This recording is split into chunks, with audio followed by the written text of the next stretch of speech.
I'm joined now by someone who needs no introduction. She is an absolute badass. You've seen her all over ESPN, ESPN Radio, ESPNW. She's the co-owner of the Chicago Red Stars of the NWSL, for crying out loud. Like, which I will say, it makes her the first professional sports team owner to make her appearance on Cork Bats. So nice. This is history that we're witnessing here. She is Sarah Colby Spain. Sarah, how are you? I'm good, thanks. Nice introduction. No, thank you for taking the time to join us. I guess I'll start with your name. Do you realize how cool of a name Sarah Spain is? Yeah, because once people start asking you if it's real or fake, then you're like, okay, it must be cool. Right? Like, either it's totally trash and people were like, your parents could never look at a baby and name it that, or it's really awesome and sounds like too good to be true. So I'm grateful to my parents that they looked down at some screaming baby and they were like, let's give her a good one just in case she makes it. I think it's the alliteration. Like I've always had this take that like alliteration is always like best for kids, especially females, because I feel like every like you know, like the heartthrob and like every high school class is always right, like, has alliteration as a name. Totally. You know, like it's just totally. You know, every guy has a crush on the girl with alliteration on the name. That's right. Now I will say this. I do want to start by asking you a very serious question. Kind of do our heavy lifting first up front, and then we can have fun after that. And this is a question that has plagued Americans for decades. A question that with an answer so sought after that you yourself may not even have an answer to. And if you can't, it's okay. I completely get it. But I'd be remiss if I did not ask you. So Sarah Spain, how does the scoring on Around the Horn work? Oh boy. I feel like I would be giving away trade secrets if I were to answer this in all honesty. Right. So I will say with mostly honesty, we don't really know. I do know that if you hit certain things that Tony really appreciates, you will get more points. That's like playing around with his references. If callbacks, if someone on the show references something and then when it gets to your answer, you've got to call back and you build on it and add to it. He really appreciates creativity. He appreciates some good, kind-hearted smack talk, but not when it's not kind-hearted. Like Tony will dock points for things like, you know, cracking a joke about someone's age or their, you know, haircut, or, you know, you have to pick your battles. Like, for instance, for whatever reason, Tim Kalishaw's shirts are free reign. Anyone can attack him for those, but like no age jokes for Woody and Bob Ryan. Like it's all so. And then in the end, I do think he is a mostly benevolent dictator who wants everyone to thrive and succeed. So on days when I've really done my homework and I think I've crushed it and I like have 8 points and I don't make showdown, I used to be really frustrated. And now I'm like, listen, he just wants to keep everybody on their toes, working their hardest, wants to give people their FaceTimes.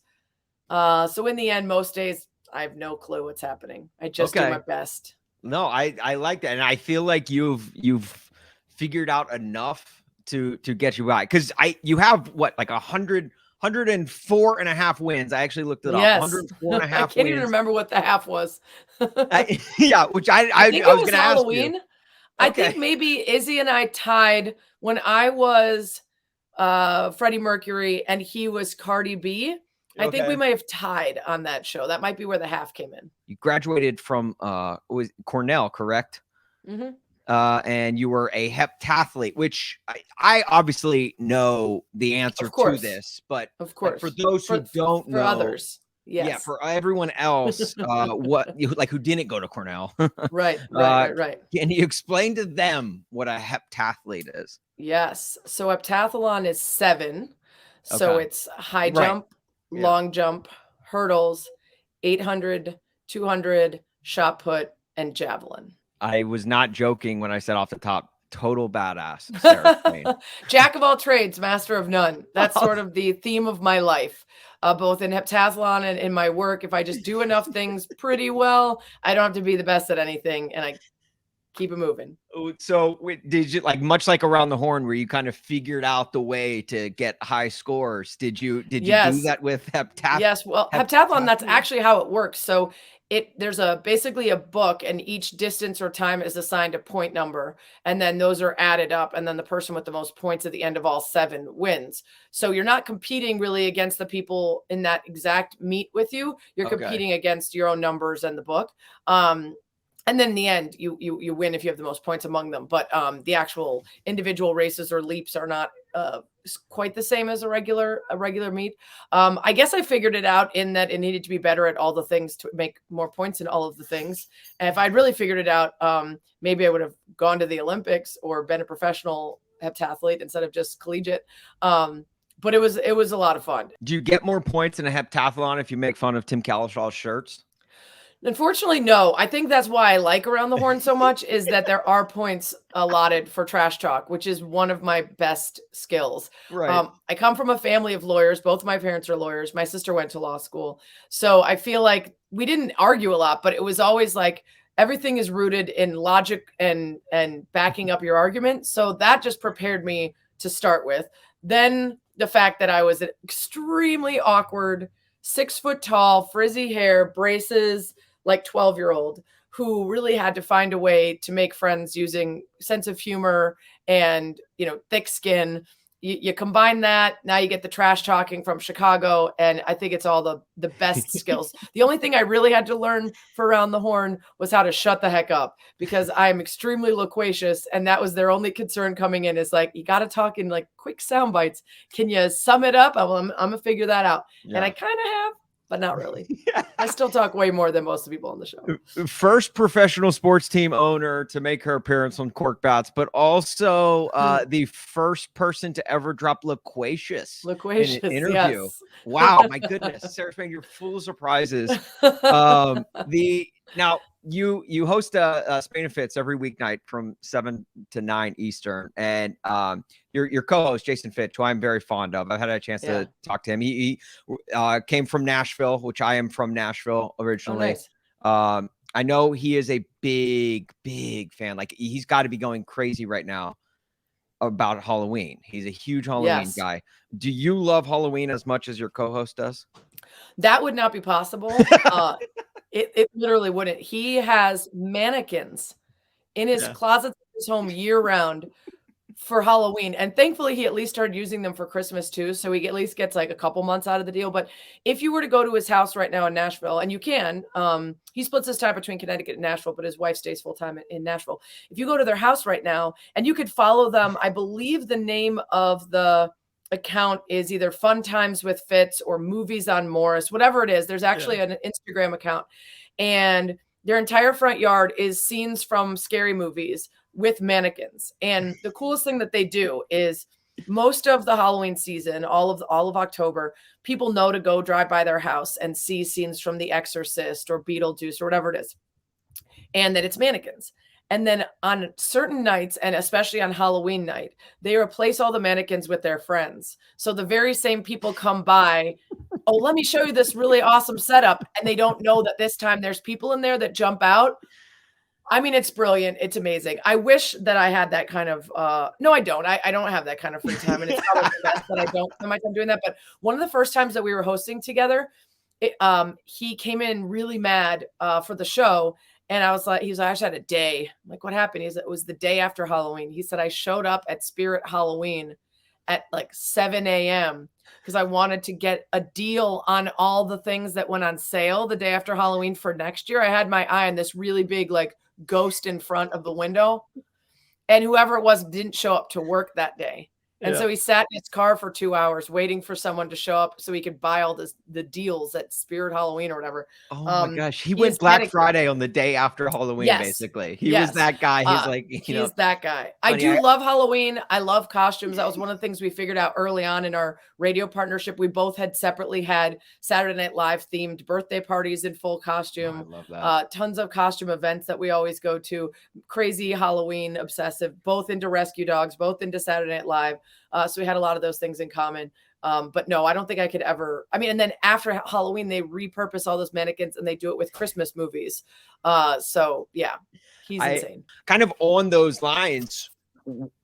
This is like, we always like to throw around just like kind of random hypotheticals here on our blog, but NFL quarterback, the NFL quarterback you'd most want to go trick-or-treating with, who would you say? Ooh, yeah, I think maybe Ryan Fitzpatrick. Okay. He is a lot of fun. He has a great sense of humor. If you remember last year, he stepped up and had that crazy game, and then he borrowed, gosh, who was it? Oh, his wide receiver's outfit with the shirt down with the chest lettuce coming out and the gold chains and the glasses. I'm trying to think. I'm sure there's some others, but I know for a fact that Ryan Fitzpatrick is a goofball and can have a lot of fun and has swag and like doesn't take himself too seriously. And that's what you would need. If you hadn't said quarterback, I probably would have said Juju Smith-Schuster, because I don't know if you remember that he actually dressed as himself on Halloween in full uniform. Right. And he was wandering around, and people, of course, assumed it was someone dressed as him. And then he was like, they realized up close it was really him. Yeah, so it's kind of brilliant on his part. Yeah, he also went to like some kid's prom with him. Some kid got dumped by his girlfriend right before prom, and Juju Smith-Schuster went with him wearing this like velvet suit. I just think he seems fun. Right. Yeah. No, I think I loved that answer of Fitzy, because, well, one, it's the same name as your co-host, but that's right.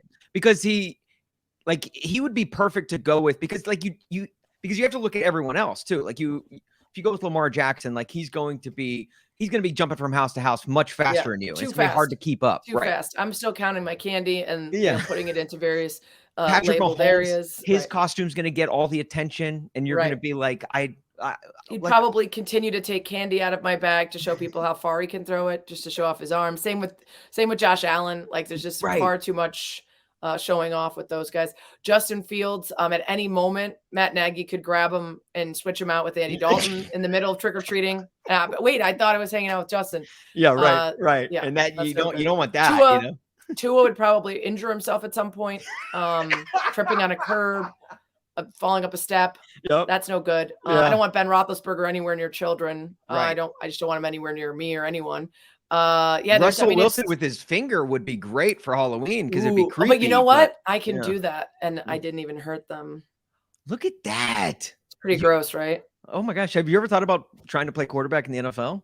I probably could with that flexibility. Russell Wilson would be a good one, though. He would have a lot of fun. He and Sierra would get dressed up. He's a really nice dude. He would probably have trucks full of candy behind him, so make sure that everybody got more than their fair share. Kyler Murray would probably get in trouble for being out past curfew. Yeah, they wouldn't think he was old enough. Right. Yeah. I also love that you went with the fellow Ivy Leaguer. If anyone's going to have a well thought out and executed plan to make sure you hit as many houses as possible, get the best candy, it's probably a Harvard guy. You guys will have it all mapped out. Yeah. I'm going trick-or-treating with both of you guys. All right. Before we get you out of here, again, thank you so much for taking the time to do this. You were absolutely awesome. I've got a lightning round. Ooh, look at that. Graphics and everything. Questions. Oh yeah. I mean, look, this is cork bats, it's not just regular bats. These are insanely random, more random than the questions I've already asked. Really quick on that note. Yeah. Who took your Corked Bats Instagram handle so that you have to be Corked Bats too? So I'm glad you asked.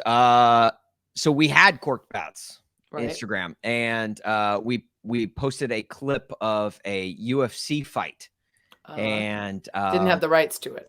That we did not have the rights, as we learned very abruptly, because we logged in one day to our Instagram account only to find out that our account had been deactivated by UFC, and all your followers and all of our followers, all of our content, everything gone. We tried to get it back. Like we worked all summer to get it back. And then finally back in August, we said, all right, we're launching Cork Bats. Cork Bats 2. Bigger sequel. and better. Yeah, bigger and better. The sequel. Yeah. The rare sequel better than the original. Right. Cork Bats 2 Cruise Control is what we like to say. Yeah. 2 corked, 2 bats. 2 corks, 2 bats. Exactly. Exactly. So that's what we did. So it is kind of awkward. It's like, hey, follow us on all the socials at Cork Bats. And then over Cork here, Bats 2 on Instagram. I mean, it's fine because I'm the moron who I'm like at Sarah Spain on most things, and then Spain 2323 in other places. It's just like it's for no rhyme or reason. I don't like to make things easy for myself and the brand. You know, I like to make people work for it. Well, the original reason why we're Corked Bats with a K is because we were corked. Back when, do you remember when Blogspot was a thing? Yeah, I had a Blogspot. Yes, right. It was originally corked with a C -bats.blogspot.com because that was the only one we could get, and we hated saying the hyphen, and so we originally said, all right, screw that, let's see if corked with a K is available. Stands out more. And it was, so we went corked with a K. So now you're also probably just trying to strike out corked bats because you don't believe in cheating. That's right. You're K-ing them. That's see, and yeah, sometimes it's a backwards K. Corked bats. Yeah. Sometimes people are looking. I love that. Never know. All right. So lightning round. Lightning round. Insanely random. All right. But okay, I'm ready. Just, don't think. Power through. Don't think. It's hard to tell a Cornell grad not to think, but just try not to think. Okay. Okay. Here we go. We'll just run through these. Chipotle or Jimmy John's? Chipotle. Oh, wow. That was a very fast answer. Describe Emilio Estevez in one word. Meaty. Meaty. I actually don't hate that because I will say I have to take that Emilio Estevez somehow looks more like Ellen DeGeneres right now than Ellen DeGeneres does. Okay, so I have a friend named John, but we call him Walter. Long story, don't have time. It's lightning round. And he looks like Emilio Estevez, circa Mighty Ducks. But we also had a volleyball team together named Team Meaty, and he would wear his meaty shirt. And that's what made me say meaty, because you said not to think. It was just word association. Meaty. Emilio Estevez. A Chicago question for you. Old style or Malort? Old style. Okay. Old style for my friends, Malort for my enemies. Right. Malort for the out-of-towners. Oh, you got to try it. For the people who haven't tried it yet, I force it. And then once they're a part of it, I'm like, all right, that's it. I won't make you do it again. Although I will say this. So, Sarah, I moved to Chicago in May. And welcome. Thank you. Love this city. Malort, not as bad as I was expecting. No, so they changed the recipe. Here's the hot tip. Like maybe 2 years ago, they changed their provider of one of the main ingredients, like water or rice or barley, whatever's in there. And it significantly improved the smoothness. All right. It's still terrible. Right. But it's the not face great, you make, but you make about 15 to 20 seconds after you drink it is less aggressive than it used to be because it's smoother from that. And I actually preferred it in its original form. If it's not going to be good, it should be real bad. Right. I don't like this half-ass version of Malort, but I still have to say the people who ran the marathon and took shots of Malort in the middle of it. Oh gosh. Imagine that because if you're just partying and that keeps coming back up, it's terrible. But you're 25 miles into a race and you just got Malort. Like I don't know what's harder, running 26 miles or taking a shot of Malort. Right. Yeah. So doing it at once, I commend them. I love us. I love Chicago. If you started your own Vegas nightclub, what would you call it?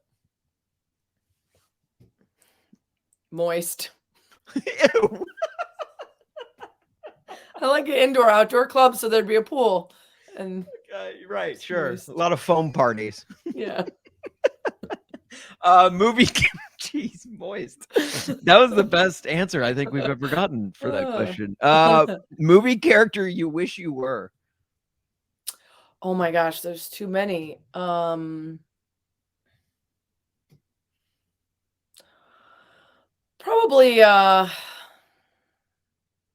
Ty from Caddyshack. Okay. Chevy Chase was so smooth in that movie. Yeah. Yeah. Or Fletch in Fletch. Chevy Chase, as it turns out, not a great person in real life, which is disappointing because I'm a huge fan of his work. Right. And Caddyshack and Fletch are two of my all-time favorite movies. In fact, my dog is named Fletch. Oh, wow. And both of those characters, just like the slick, smooth, right? Like off the cuff, everything is just clever and sly. I like that. Would be that. I like that. Did you ever get down with Community when he was on it? I'm obsessed with Community. Oh my gosh. In fact, I became friends with Danny Pudi, who played Abed. Stop. Chicago guy. Used to be an usher at the Chicago Stadium. And I told him, I said, if you can't pull this off, I totally get it. But is there any chance while you're on set one day, you can walk this 8x10 of Chevy Chase as Fletch in the Lakers uniform with the afro and see if he'll sign it to my dog? And about a week and a half after I sent it, things started to come out about Chevy on set that eventually led to his no longer being with the show, like not being a good dude. And I go, well, that's not happening. And about 2 months later, what arrives in the mail but a signed 8x10 of Chevy that says to Fletch, roll over, Chevy Chase. It is one of the prized things in our household. And I am obsessed with Community. I've also become online friends with Joel McHale. He's a big sports fan. Yes. So yeah, just a massive fan of that show. Banger. The favorite thing about Chicago? Oh my gosh, there's too many. I know. That's a very open-ended question. You know, I guess I would say, as cheesy as it is, the general like vibe of people. Yeah. Because I miss a lot of parts of LA. I loved living in LA, but I do recall very distinctly when I moved back to Chicago, being reminded of just manners, Midwest sensibilities, kindness. Like the thing I say about LA is like the number one priority is to make it look like you're having fun, and like maybe down at 5 or 6 is actually have fun, but make sure everyone sees you and knows that you're. And in Chicago, it's less about what you look like and whether people think you look famous or cool or skinny. It's just like, let's all have a blast. And so I have the best group of friends here that runs, like, I throw these big costume parties and I could get 40, 50 deep to show up. I just threw a do-over day party where we redid every holiday from 2020 that COVID stole from us in one day with a different costume for each one and a different location. So like St. Patrick's Day at a bar, 4th of July at a barbecue park, like a park with like a barbecue scene, Halloween at like an arcade thing, Thanksgiving outside of Wrigley on the park, throwing a football around with a full Thanksgiving dinner, Christmas at a Christmas bar, and then New Year's was supposed to be on a boat. Didn't happen, but we did it on this like tiki beach spot. And it's, 40 people in full costume with a backpack full of costumes for different one for each spot, like ready to go, ready to have a blast. And like, I just feel like Chicago's full of just good people who want to have a great time. And they're down for whatever. I love that. You mentioned earlier the SNL themed party. What did you go as? I was Linda Richmond from Coffee Talk. Yes, Talk amongst yourselves. A peanut is neither a pea or a nut. Discuss. I'm getting verklempt. Yeah. That was a great call in. We'll talk. No big 555. Call and we'll talk, babes, daughters, dogs, Barbara. It's weird on this lightning round how many similar answers you and I have. Final question. Moist was also here. Yes, I too would name my Vegas nightclub Moist. Perfect. Hey, Moist. Thursdays are you guys heading to Moist tonight? Right. Thursdays at Moist go off. New party down at Moist. You guys we should go check it out. Final question. It's what we ask everyone as our last question. We're big. This blog is a big blog for the great actor Brendan Fraser. So what is your favorite Brendan Fraser movie? I have to go Encino Man. It hit at a particular time where I thought Pauly Shore was hilarious and Brendan Fraser very charming in that movie. Yeah. I also was a massive fan of Unfrozen Caveman Lawyer on Saturday Night Live, one of Phil Hartman's greatest bits. Yeah. And because of that, I think Encino Man really brought along a lot of the same vibes. That fish out of water tale that you can rehash in a million different ways, and it's always good. Awesome. Well, Sarah, look, you were awesome. Thank you so much for the time. I really appreciate it.